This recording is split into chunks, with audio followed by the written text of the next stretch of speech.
AP CM చంద్రబాబుకు Revanth Reddy sweet warning ఇచ్చారు. ఇది ఇప్పుడు తెలంగాణ కాంగ్రెస్ నేతలు చేసుకుంటోన్న ప్రచారం.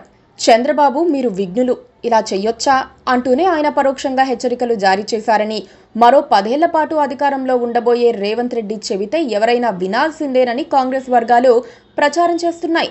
తెలంగాణలోని విపక్షాలు మాత్రం అబ్బో చాలా చెప్పావుగా, చాలా చూశాంగా అంటున్నాయి.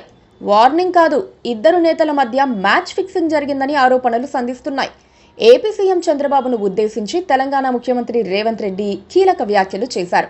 తెలంగాణలో ముఖ్యంగా పాలమూరులో కీలకమైన ప్రాజెక్టులను చంద్రబాబు అడ్డుకుంటున్నారని వ్యాఖ్యానించారు.